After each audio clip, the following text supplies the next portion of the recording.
যে সাহাবী সাক্ষাৎ পাইছে তাকে তাবি বলা হয়। এবার তাবাকাতুত তাবেঈন, তাবিদের তবকা, স্তর। তাবিদের কয়টা স্তর আছে? হুম মুকাসসিমুনা ইলা সালাসি তাবাকাতিন। তাবিদের তিনটা তবকা আছে। বাকিরা আসতেছে না কেন? কি আমি ঘুমাই গেছি, আমি তো এখন আসলাম, এখন এটা আবার কোথায় গেছে?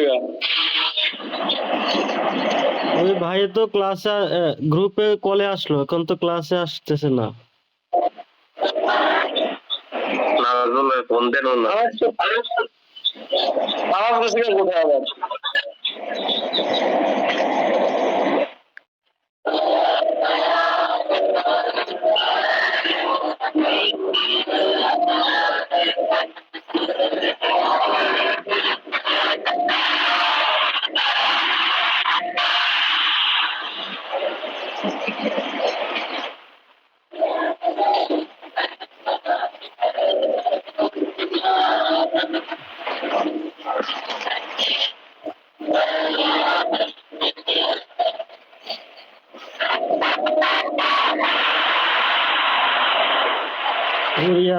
তাবাকাতুত তাবেঈন।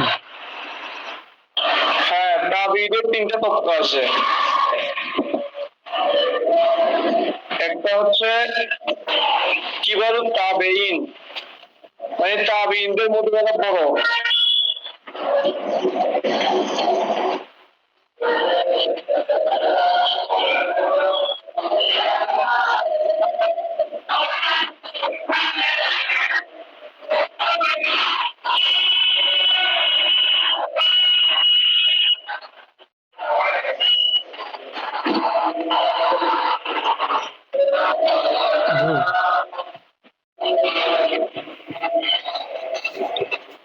আরেকটা হচ্ছে আওসাতুত তাবেঈন, মধ্যবর্তী তাবেঈন।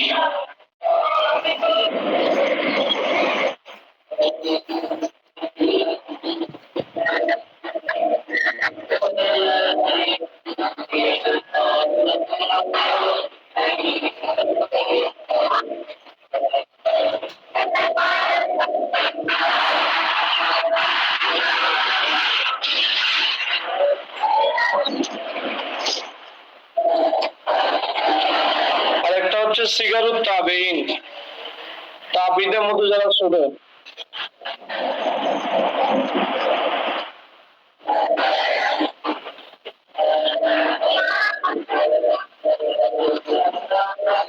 এগুলো সংখ্যা আছে, মানে কোন কোন ক্যাটাগরিতে কারা আছে?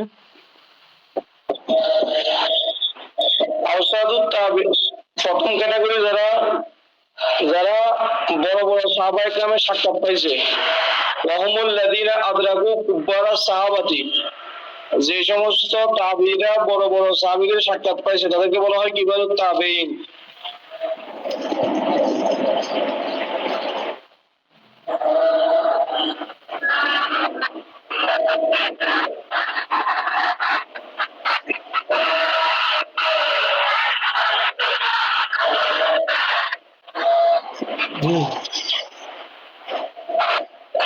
বড় বড় সাহাবী বলতে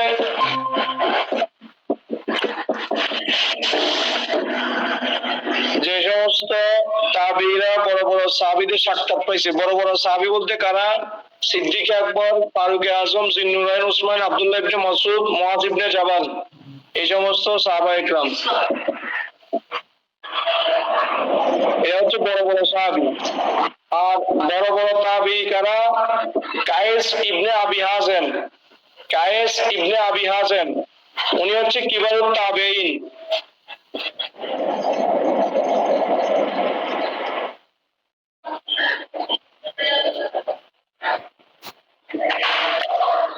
কায়েস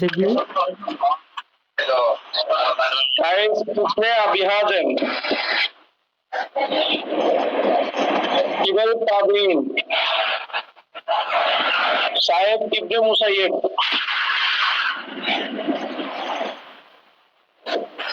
মাসরুক ইবনে আজদা, আমি দেরি করে ফেলছি, এগুলো বুঝতেছি না।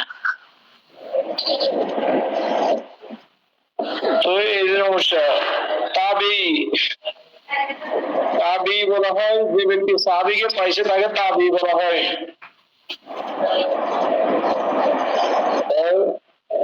এরপরে তাবেঈ তিনটা তবকা আছে, তিন তবকা আছে তাবেঈ। হুমুল মুকাসসিমুনা ইলা সালাসাতি তাবাকাতিন। তাবেঈর তিনটা তবকা আছে, কিবারুত তাবেঈন, আওসাতুত তাবেঈন, সিগারুত তাবেঈন। কিবারুত তাবেঈন তারা যারা বড় বড় সাহাবীদের সাক্ষাৎ পাইছে, যেমন কায়েস ইবনে আবি হাযিম, সাঈদ ইবনে মুসাইয়্যিব, মাসরুক ইবনে আজদা। এই তিনজন হচ্ছে কিবারুত তাবেঈন। বুঝা গেছে?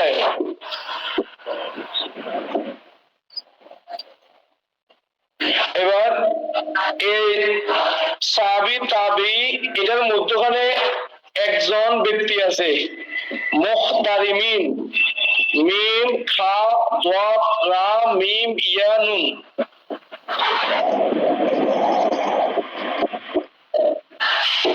মুখতারিমিন বলা হয় এদেরকে। এরা কারা? ওয়াহুমুত তাবিউন। এরা হচ্ছে তাবিঈ আল্লাযীনা আদরাকুল জাহিলিয়াতা ওয়াল ইসলামা। এরা জাহিলি যুগও পাইছে, ইসলামের যুগও পাইছে, কিন্তু লাকিন্নাহুম লাম ইয়াসবুত লাহুম শরফুস সোহবাতে। তবে তারা নবীদের সোহবত পায় নাই। নবীজি দুনিয়াতে ছিল, জাহিলি যুগও পাইছে, ইসলামের যুগও পাইছে, তবে নবীজির সোহবত পায় নাই, তারা সাহাবী হতে পারে নাই। এদেরকে বলা হয় মুখতারিমিন। মুখতারিমিন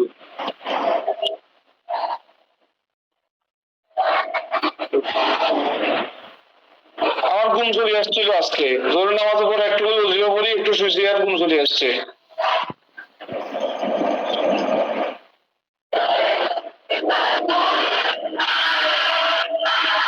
যেমন মুখতারিনদের মধ্যে অন্তর্ভুক্ত কে কে? সুয়াইদ ইবনে গাফলাতা, আমর ইবনে মাইমুন আউদি, তারপরে উবাই রাজা আত-তারিদি।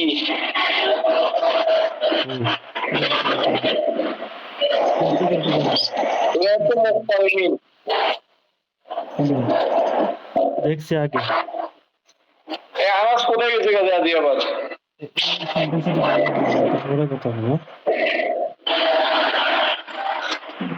আচ্ছা, তারপরে আওসাতুত তাবেঈন, যারা মাওলা আলীর সাথে সাক্ষাৎ পাইছে, যে সমস্ত তাবিরা, এদেরকে বলা হয় আওসাতুত তাবেঈন।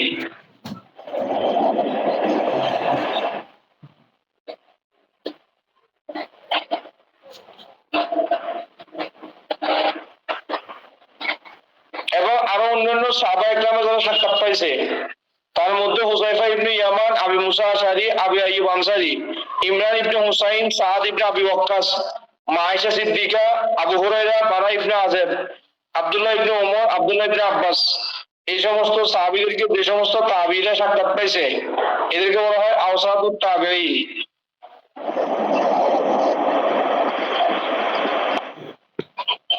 হুজুর, জি, হুজুর যারা প্রথম তবকার সাহাবী, প্রথম তবকার তাবেঈন, তারা তারা তো আলী রাদিয়াল্লাহু তাআলা আনহুর সাক্ষাৎ পেয়েছেন না? না, আলী এখানে আলীর নাম নাই, মাওলা আলীর নাম নাই। এই দ্বিতীয় তবকা যারা, তারা পাইছেন? হ্যাঁ, এর দ্বিতীয় তবকার তাবি হচ্ছে যে হাসান আল বসরি রাদিয়াল্লাহু তাআলা আনহু। হাসান বসরি হচ্ছে যে আওসাতুত তাবিঈন।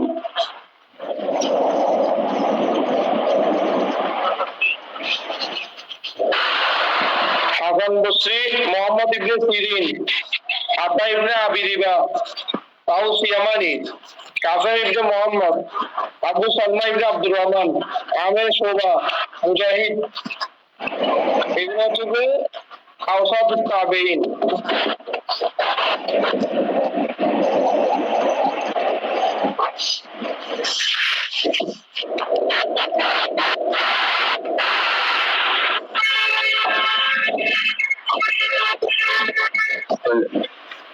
এখানে কি বয়সটা তারতম্য নাকি না বালেগ হওয়ার পরের থেকে তারা তাবি হবে? এটা বালেগের কথা বলছো অনেকে, যেমন আব্দুল্লাহ ইবনে আব্বাস রাদিয়াল্লাহু তাআলা তো আমার নবীজিকে নাবালক অবস্থায় দেখছেন। এগুলো নিয়ে মুহাদ্দিসদের ভিতরে একতলাফ আছে, তবে সবাই অধিকাংশ মত হচ্ছে যে বালেগ হওয়ার পর থেকে, কারণ আব্দুল্লাহ ইবনে আব্বাস নাবালক অবস্থায় হাদিস রিওয়ায়াত করছে। এটা নিয়ে মোল্লা আলী গাজী একটা রেসালা লিখছে এটার উপরে। নাম বুঝি নাই।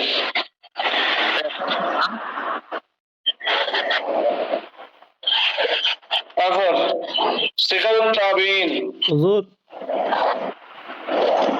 হ্যাঁ, এটা কি মর্যাদার দিক থেকে নাকি হাদিস বর্ণনার দিক থেকে? বর্ণনা হবে, মর্যাদা হবে, সাহাবায়ে কেরামের সাথে সাক্ষাৎ পাওয়ার দৃষ্টিকোণ থেকে হবে, সব দৃষ্টিকোণ।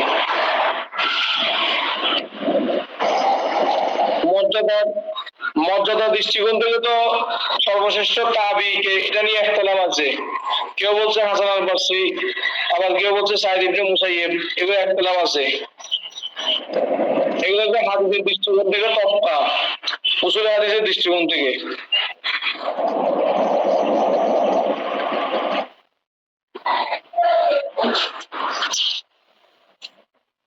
তারপরে সিকারুত তাবিঈন, যে তাবিঈন সাহাবীদেরকে পাইছে, তবে নবীজি ইন্তেকালের পরে যে সমস্ত সাহাবায়ে কেরাম বিভিন্ন দেশে চলে গেছে, এই সমস্ত সাহাবীদের, যে সমস্ত সাহাবায়ে কেরামকে বিভিন্ন দেশে ইন্তেকাল হয়েছে, এই সমস্ত সাহাবীদেরকে যে সমস্ত তাবিঈরা দেখেছে তাদেরকে বলা হয় সিগারুত তাবিঈন।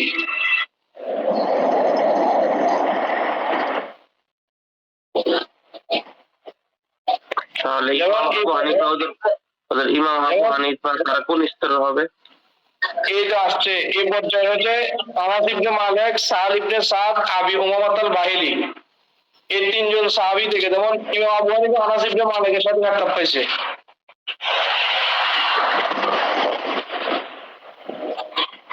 যেমন এই সিগারুত তাবিঈনের মধ্যে আছে ইবনে শিহাব আজ-জুহরি, ইমাম জুহরি, ইবনে শিহাব জুহরি, কাতাদা, ইয়াহিয়া ইবনে সাঈদ আল আনসারী, এই তিনজন।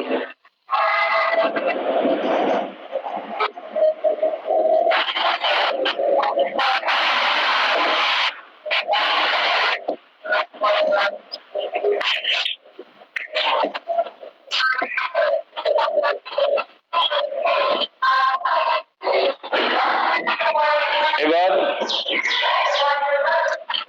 আসি আমরা কিছু সূত্র। তাবিঈনদের সর্বশেষ যুগ এটা কত?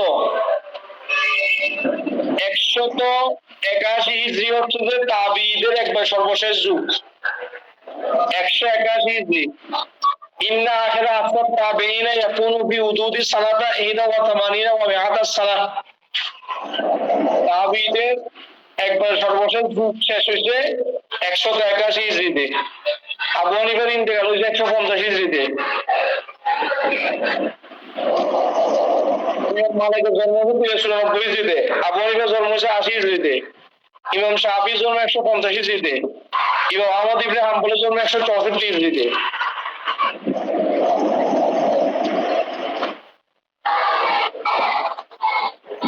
আবার একটু বলেন। শাফি, ইমাম আবু হানিফার জন্ম 80, 150, জন্ম ইন্তেকাল আলী। এগুলো তোমরা লিখে নিও, কোথায় থেকে লিখে নিও, গবেষণা করি। আমার তো সবগুলো মনে নাই, জন্ম মনে আছে আর ইন্তেকাল তো মনে নাই। জন্মটা বলেন না। শাফি, আবু হানিফার জন্ম, আবু হানিফা 80 জন্ম, শাফি 150, ইমাম মালিক 94, ইমাম আহমদ ইবনে হাম্বল 164।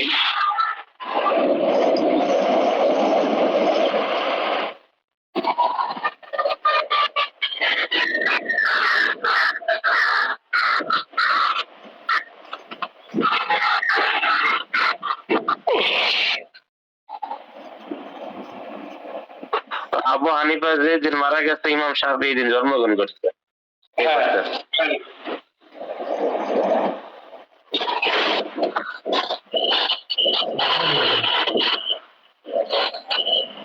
বুঝতে পারছি। আচ্ছা, তাবিঈদের মধ্যে যিনি প্রথম ইন্তেকাল করছেন উনি হচ্ছেন আবু সাঈদ মামার ইবনে রাশেদ। তাবিঈদের মধ্যে যিনি প্রথম ইন্তেকাল করছে হযরত মামার ইবনে রাশেদ রাদিয়াল্লাহু তাআলা আনহু।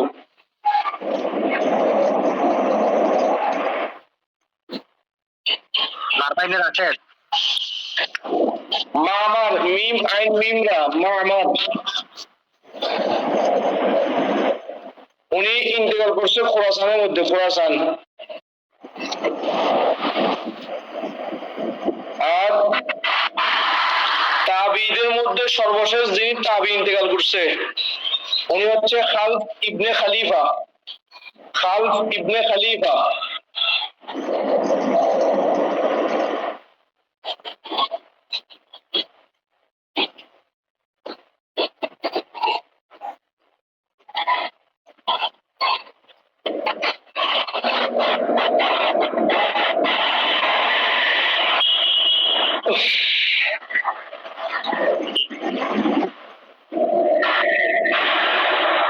আচ্ছা, খালফ ইবনে খলিফা ইন্তেকাল করছে 180 হিজরিতে।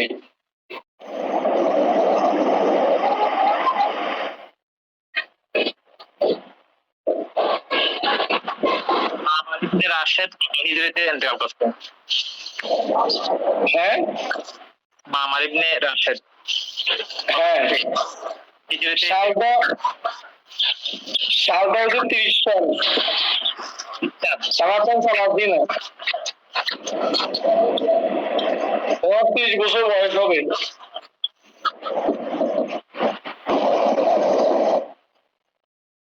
ওনার 30 বছর বয়সে।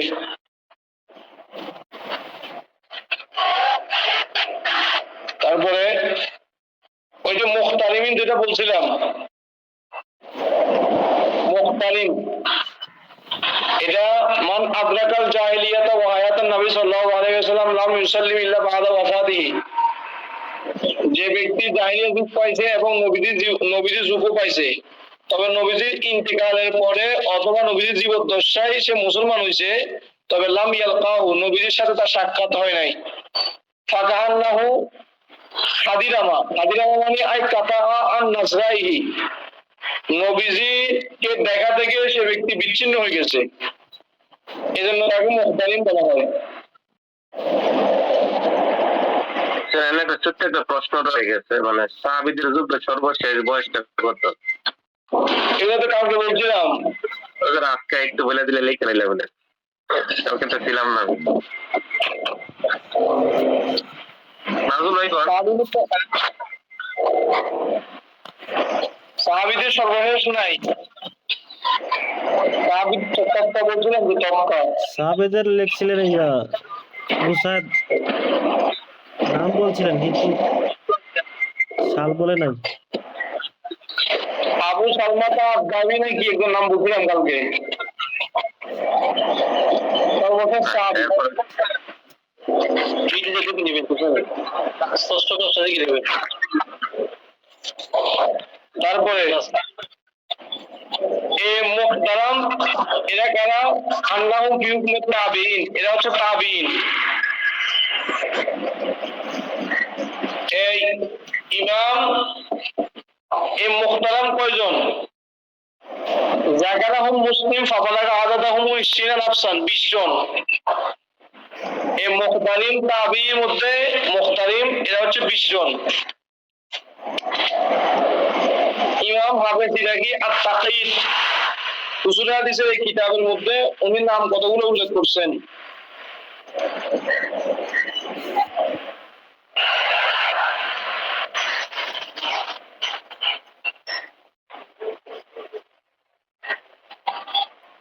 হুজুর ইয়া আবু হানিফা রাহমাতুল্লাহ আলাইহির ব্যাপারটা তো বললেন না।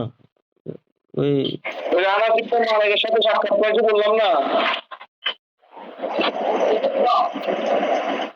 সবগুলো তো আমাকে বলতে হবে না, কিছু জিনিস মাথাতে খাটাইতে হবে। বললাম না আনাস ইবনে মালিকের সাথে সাক্ষাৎ পাইছে।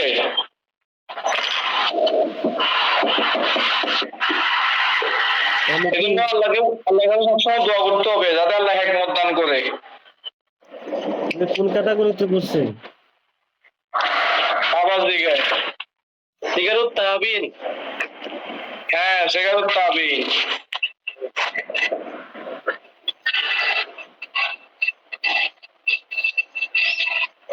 তারপরে এবার পরিচয় যাবে যে হাদিসে কুদসি পরিচয়।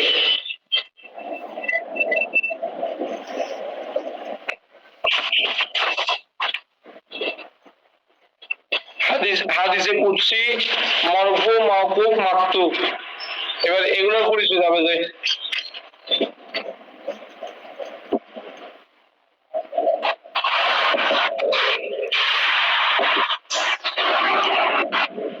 হাদিসে কুদসি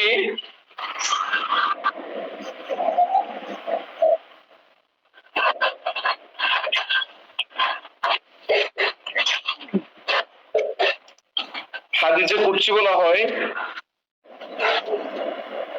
যে রাওয়াহু সাহাবী, যে হাদিসটা সাহাবায়ে কেরাম নবী থেকে রওয়ায়াত করছে আর নবীজি আমার আল্লাহ পাক থেকে রওয়ায়াত করছে, তাকে বলা হয় হাদিসে কুদসি।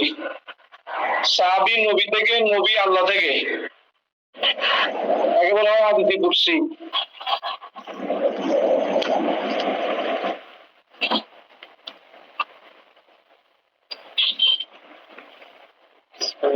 পরে একটা পার্থক্য আসবে, কোরআন এবং হাদিসে কুদসির সাথে পার্থক্য কি?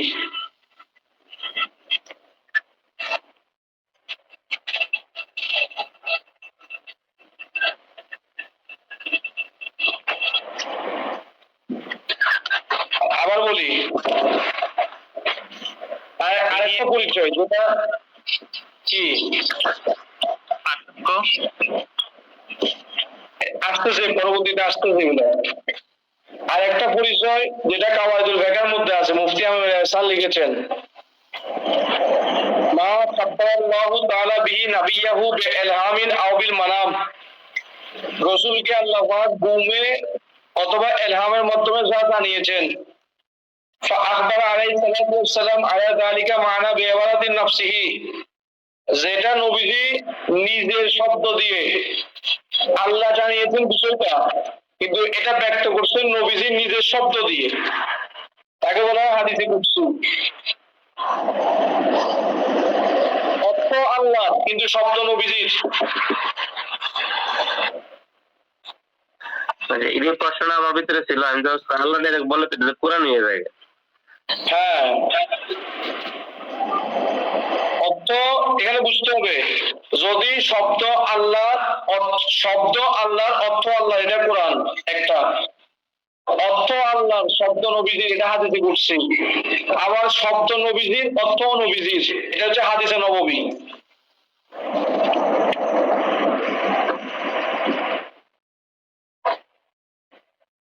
কি নাজমুল সাহেব?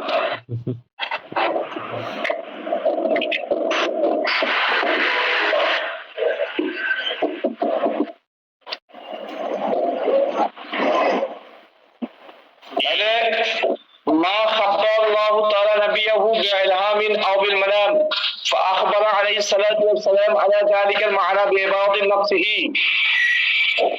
হাদিসে কুদসি বলা হয় নবীজি কে ঘুমে অথবা ইলহামের মাধ্যমে যা জানিয়েছে, নবীজি নিজের ভাষায় নিজের শব্দে সেটা ব্যক্ত করেছেন, তাকে বলা হয় হাদিসে কুদসি। তাহলে এখানে বুঝতে হবে অর্থ হচ্ছে যে আল্লাহ পাকের মিন হাইসুল মানা মিন ইনদিল্লাহি তাআলা ওয়া মিন হাইসুল লফজ মিন রাসূলিল্লাহি সাল্লাল্লাহু আলাইহি ওয়াসাল্লাম। অর্থটা হচ্ছে আল্লাহর কাছ থেকে আর শব্দটা হচ্ছে নবীর কাছ থেকে।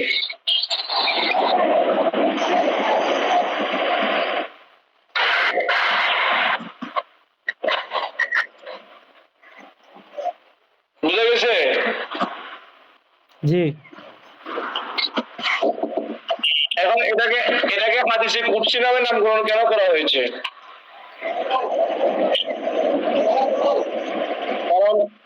কুদসি শব্দের অর্থ হচ্ছে মুনাজ্জাহাতুন আন কুল্লি নুকসিন ওয়া আন কুল্লি মা লা ইয়ালিকু বিশানিল্লাহি তাআলা, মানে সমস্ত অপূর্ণতা, সমস্ত এমন জিনিস যে জিনিস আল্লাহ পাকের শানের ক্ষেত্রে প্রযোজ্য না, এমন জিনিস থেকে যেটা পবিত্র তাকে বলা হয় কুদসি।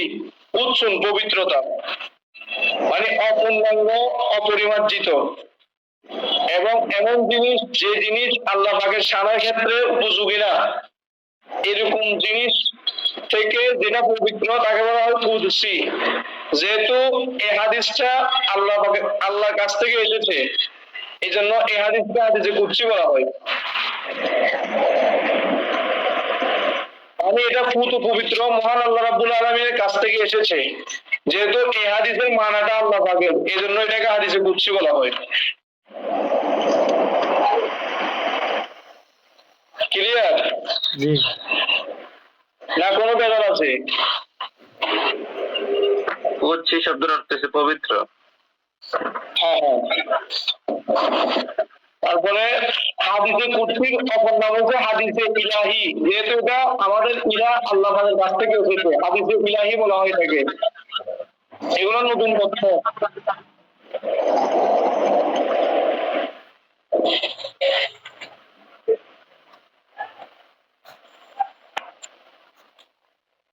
আবার এই হাদিসকে বলা হয় হাদিসে রব্বানি, যেহেতু এটা রবের দিকে নিসবত।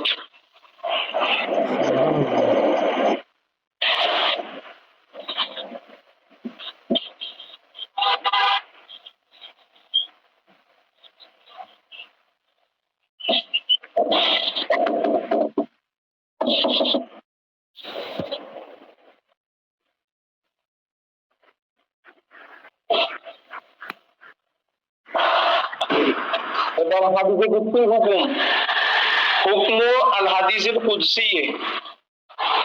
হাদিসে কুদসির হুকুম কি?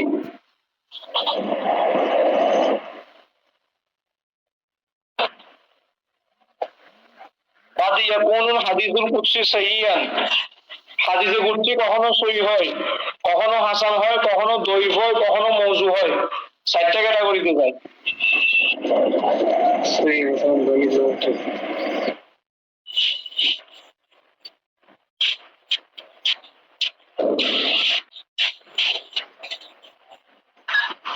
দঈফ, হাসান, মওযু।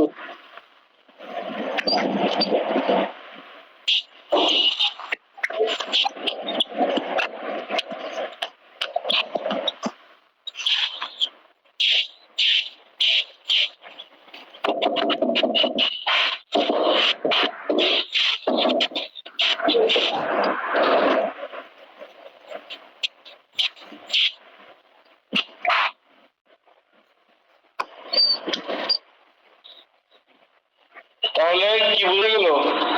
সহিহ, হাসান, দাঈফ, মওযু,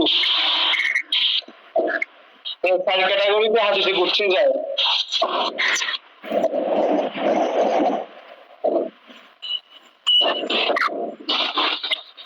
দঈফ কেন তারপরে হয়? হ্যাঁ, দঈফ মাদু কেন হয়? যেহেতু আল্লাহর কথা, এটা তো আরো শক্তিশালী হওয়ার কথা। মাওযু মানে ওই সমাজে, কথা তো ঠিক আছে, কিন্তু সমাজের রাবিগুলো যদি দুর্বল, মাওযু ওই জায়গা, বানোয়াট ওই জায়গা, মৃত্যু ওই জায়গা, রাবিদের মধ্যে যদি অপরাধ বেশি পাওয়া যায় তখন এটা মওযু হবে না।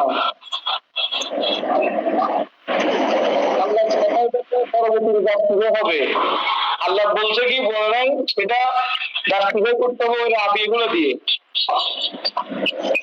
এগুলো তো মনে হয় যে সীমিত নাকি হাদিসে হ্যাঁ, কুদসিটা?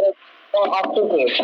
যেমন হাদিসে কুদসিগুলো কিরকম, যেমন বুখারীতে আসছে আন আবি হুরায়রা রাদিয়াল্লাহু তাআলা আনহু আনিন নবী সাল্লাল্লাহু আলাইহি ওয়াসাল্লাম, আবু হুরায়রা প্রশ্ন আমার নবীজি থেকে, আমার নবীজি বলেন আল্লাহু তাআলা, আল্লাহ তাআলা বলেছেন আদাতু লি ইবাদিস সালিহিনা মা লা আইনুন রাআত ওয়ালা উযুনুন সামিআত ওয়ালা খাতারা আলা কলবি বাশার।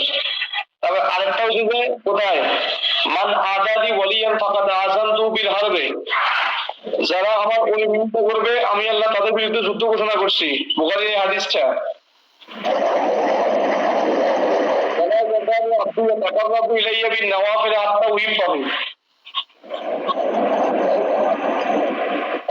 সামনে যায়।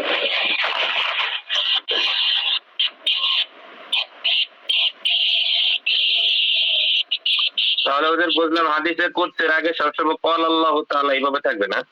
হ্যাঁ হ্যাঁ। এবার এই হাদিসে কুদসি আর কোরআনের মাঝে পার্থক্য কি? ওই যে বললেন যে আল্লাহ হ্যাঁ, এবার অর্থ আল্লাহ শব্দ নবীর। প্রথম কথা হচ্ছে যে কোরআনটা নাযিল হয়েছে জিবরিলের মাধ্যমে।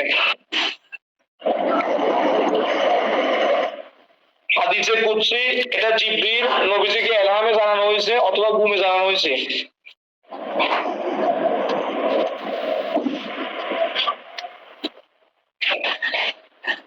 একটা।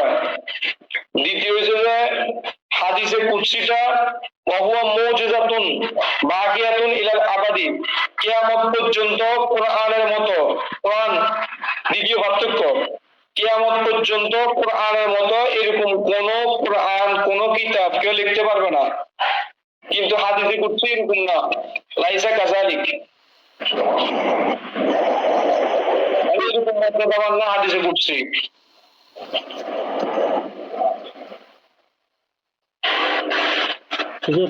কোরআন তো ইলহামে নাজিল হতো না? 7 পদ্ধতি আছে, কোরআন নাজিলের 7টা পদ্ধতি আছে না, ওইটাও আছে। ও ঘুমের মধ্যে আছে, তাহলে হাদিসে তো ঘুমে ইলহামে বললেন, হাদিসে কুদসিটা হ্যাঁ, তো পার্থক্যটা কি? দ্বিতীয় পার্থক্য বললাম না, কোরআনটা হচ্ছে যে মুজিজ, অক্ষমকারী। কিয়ামত পর্যন্ত পৃথিবীর সকল মানুষকে অক্ষম করে দিছে যে এই কোরআনের মতো কোন সূরা বা কোন আয়াত রচনা করতে। কিন্তু হাদিসে কুদসি এরকম না। কিরকম অক্ষম করছে? আল্লাহ পাক যখন কাফেররা নবীজির কোরআনকে বিশ্বাস করতেছে না, প্রচার করতেছে যে আল্লাহর কোরআনকে, তখন আল্লাহ পাক বলছে কি ফালিয়াতু বিহাদিদিম মিতু, তোমরা এই কোরআনের মতো একটা কোরআন নিয়ে আসো। তোমরা যেহেতু অস্বীকার করতেছো, এই কোরআনের মতো একটা কোরআন নিয়ে আসো। তখন তারা এই কোরআনের মতো একটা কোরআন নিয়ে আসতে পারে নাই। এবার আল্লাহ পাক তাদেরকে আবার দ্বিতীয় চ্যালেঞ্জ দিছে। আল্লাহ বলেছিল কি কুল লা ইন ইসতামাআতিল ইনসু ওয়াল জিন্নু আলা আন ইয়াতু বিমিথলি হাযাল কুরআন লাউ কানা বা'দুহুম লিবা'দিন যাহিরা। আল্লাহ বলেছে যে জিন ইনসান তোমরা সবাই মিলে যদি বন্ধু হইয়া পরস্পর সাহায্য সহযোগিতা করে যদি আমার এই কোরআনের মতো একটা কোরআন নিয়ে আসো, দেখি পারো কিনা। তারা পারে নাই। আল্লাহ পাক প্রথম চ্যালেঞ্জ দিতে, প্রথমবার অক্ষম হয়ে গেছে তারা।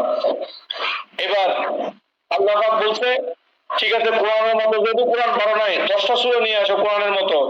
আল্লাহ বলেছে ফালিয়াতু বিআশরি সুওয়ারিন মিসলিহি মুফতারায়াতিন ওয়াদউ মান ইসতাতা'তুম মিন দুনিল্লাহি ইন কুনতুম সাদিকিন।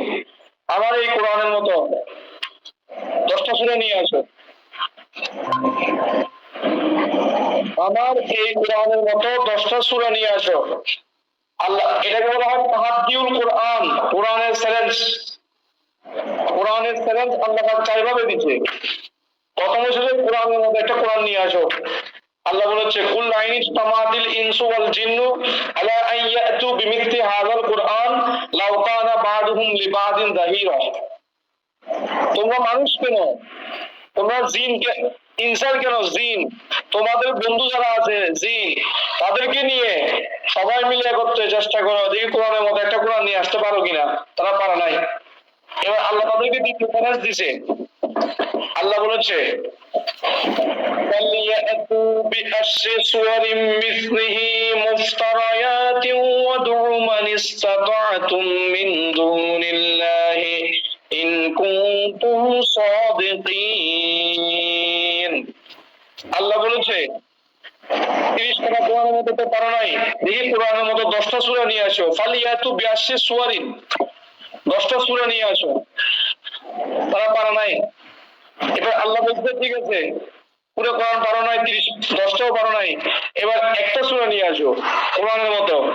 ওয়া ইন কুনতুম ফি রাইবিন মিম্মা নাযালনা আলা আবদিনা ফাতু বিসূরাতিন মিন মিসলিহি ওয়াদউ শুহাদাআকুম মিন দুনিল্লাহি ইন কুনতুম সাদিকিন।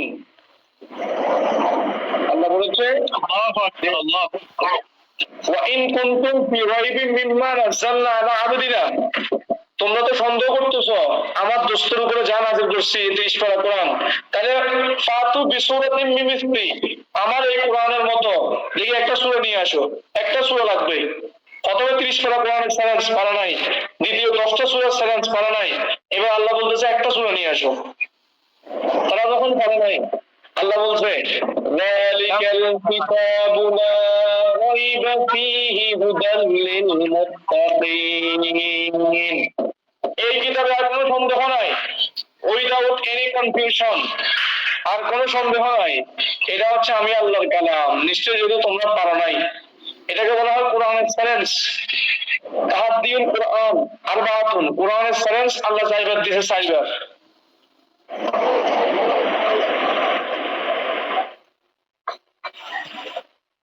তিনটা আমরা পাইলাম, আরেকটা কি তিনটা ভাই দেখতো নাই, তাহলে বুঝে গেল যে কি এখানে ছিল না বা মনোযোগ নাই। লাস্ট না হলে ছিল তো হুজুর, ছোট্ট একটা সূরা। একটা হুজুর, একটা সূরার পরে আর কোনো আসেনি। একটা সময় বলছিলাম না যালিকাল কিতাবু লা রাইবা ফীহি হুদাল লিল মুত্তাকিন। ওই আয়াতের শেষে যদি আল্লাহ আকবার বলতো না হুজুর, তাহলে একটা আব্দুল্লাহ ভাই একটু মনটা কিনে দিন ইনশাআল্লাহ। আমি বললাম আজকে করতে পারি এলো। এটা এমন কিতাব যে কিতাবে কোনো সন্দেহ নাই। তাহলে এটাও একটা মানে প্রকার আর কি, নাকি তার প্রকারের মধ্যে একটা? ও আচ্ছা ঠিক আছে।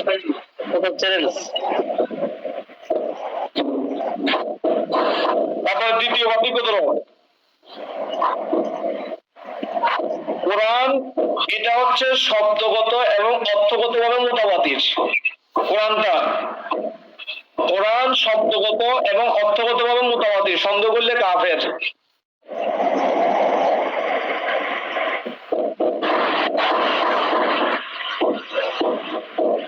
কিন্তু হাদিসে কুদসি এটা মোতাবাতির নয়।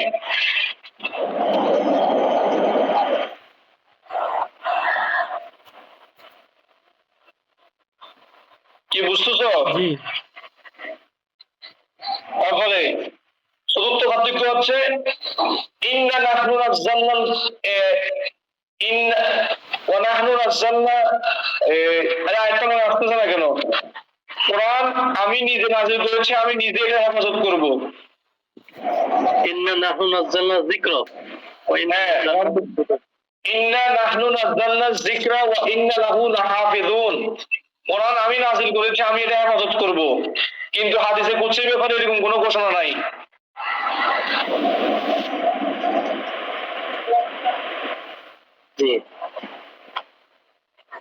তারপরে কোরআনুল কারীমের শব্দ এবং অর্থ হচ্ছে আল্লাহ পাকের, কিন্তু হাদিসে কুদসি অর্থ আল্লাহ পাকের কিন্তু শব্দ হচ্ছে নবীজির। এটা আমি লিখে বলছি। আচ্ছা, তাহলে তায়ুন কিরাআতিল কারীম ফি সালাত, কোরআনটাকে নামাজের মধ্যে পাঠ করা এটা পাঠ করতে হবে বাধ্যতামূলক, কিন্তু হাদিসে কুদসি এর বিপরীত, খেলাফান লিযালিক। এটাও জানি। তারপরে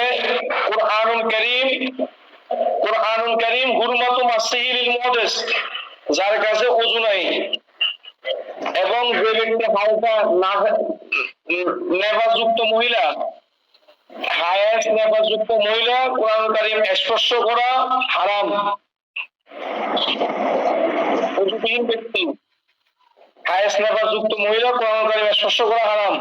আল্লাহ নিজে বলেছেন সূরা ওয়াকিয়া, লা ইয়ামাসসাহু ইল্লাহু আল্লাহ আল্লাহ আল্লাহ। মুতাতাহহারুন মানে পবিত্র। হ্যাঁ, আচ্ছা হুজুর, পবিত্র ক্ষেত্রে তো এখানে যারা আহলে হাদিস বা অন্যরা যারা পন্থী তারা তো বলতেছে যে সাধারণগতভাবে তো মানুষ তো পবিত্রই থাকে মুসলিম হিসেবে, তাহলে পবিত্র মানে উযু করলে আবার পবিত্র হবে, তো ওই ক্ষেত্রে আল্লাহ বলছেন, আবার এই ক্ষেত্রে বলেন নাই। যেমন যেমন মনে করেন যে এখন আমার উযু নাই, তাহলে তো আমি শরীর তো পবিত্র, এই ক্ষেত্রে এ বাকিরা কি নামাজ হবে? এ বাকিরা আল্লাহ কি কি এই মিট করেন? ক্ষেত্রে মানে এইভাবে বলছে? আনাস ভাই মিট করেন। অবশ্যই এইভাবে উল্লেখ নাই, অবশ্যই এখানে পবিত্র কথা বলা হয়েছে, ইল্লাল মুতাতাহহারুন। না, একটা হচ্ছে বাহ্যিক পবিত্র, একটা হচ্ছে অভ্যন্তরীণ পবিত্র।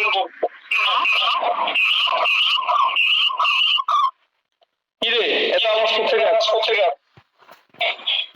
হুজুর সবাইকে মিট করতে বলেন একটু। আওয়াজ রিপিট হচ্ছে তো। হুজুর আপনি একটু মিট করে আবার আনমিউট করেন। হ্যাঁ তারপরে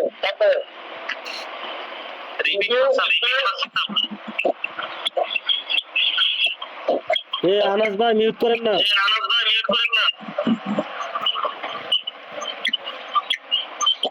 জি হুজুর, এখন বলেন। আমার হয়তো বা এখানে ওই পাখার মনে আওয়াজ হচ্ছে, পাখার কারণ কি এর মধ্যে। আর হাদিসে কুদসির ব্যাপারে এরকম কোনো শর্ত নাই। আচ্ছা,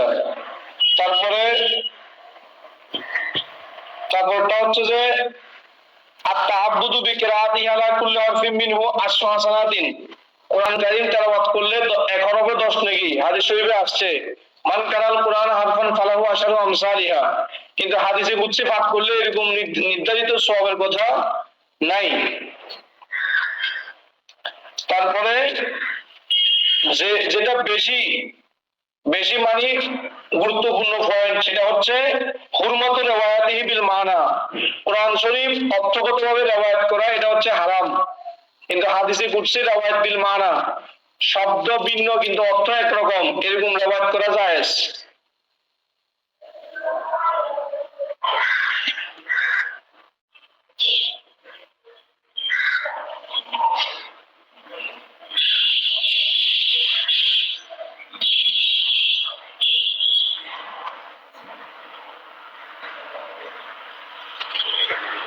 এটা একটু আবার বলবেন। মানে কোরআনুল কারীম আল্লাহ যেভাবে যে শব্দ দিয়ে নাযিল করছেন সেই শব্দের রিওয়ায়াত করতে হবে। হাদিসের মানে আমাদের কাছে আসছে, কিন্তু হাদিসে কুদসি এগুলো রিওয়ায়াত বিল মানা, মানে আল্লাহ যে শব্দ দিয়ে ব্যবহার করছে সেই শব্দ না ব্যবহার করে অন্য শব্দ দিয়ে বর্ণনা করা জায়েজ, তবে অর্থ একই রকম হইতে হবে। হাদিসের মতো আরই নবীজি যে শব্দ বলছে সেই শব্দে না বলি কেউ অন্য শব্দ দিয়ে যদি রিওয়ায়াত হবে, তবে অর্থ একই রকম হইতে হবে। এটাকে রিওয়ায়াত বিল মানা বলা হয়। হাদিসের রিওয়ায়াত দুই প্রকার, খাতা দেখো, একটা হচ্ছে রিওয়ায়াত বিল লফজ, একটা হচ্ছে রিওয়ায়াত বিল মানা।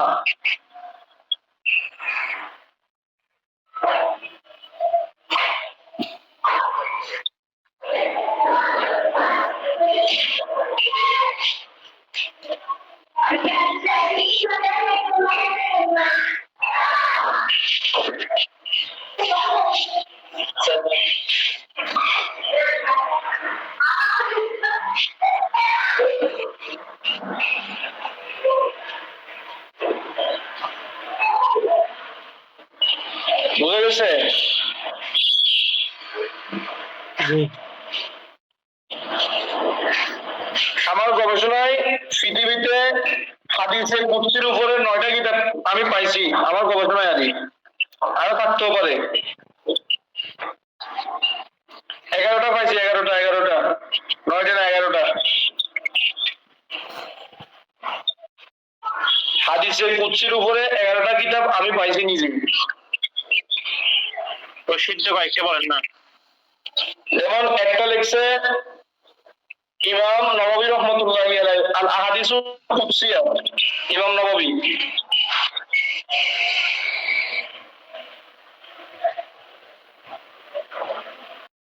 তারপরে ইমাম ফারেসি উনি লিখছে আল মাকাসিদুল হাসানা ফিল আহাদিসিল ইলাহিয়া, ইন্তেকাল হচ্ছে 739 হিজরিতে। জি, আরেকবার। আল মাকাসিদুল হাসানা ফিল আহাদিসিল ইলাহিয়া।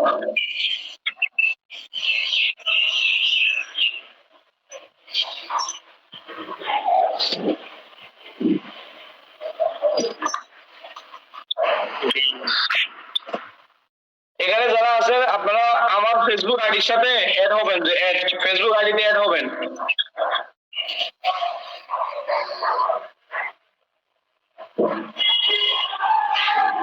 ফেসবুক আইডির সাথে অ্যাড হবেন, ওই নিয়মিত আমাদের নিয়মিত ইয়া হবে যে ফেসবুক লাইভ অনুষ্ঠান হবে।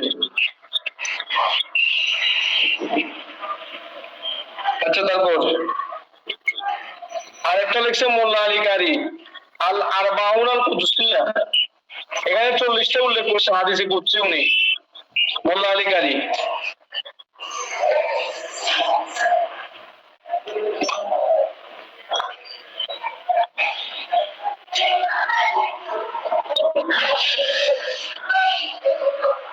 তারপর ৪র্থ নাম্বার আল ইত্তেহাফাতুস সুন্নিয়া বিল আহাদিসিল কুদসিয়া, আব্দুর রহমান আবি বিশ্ববিখ্যাত মুহাদ্দিস।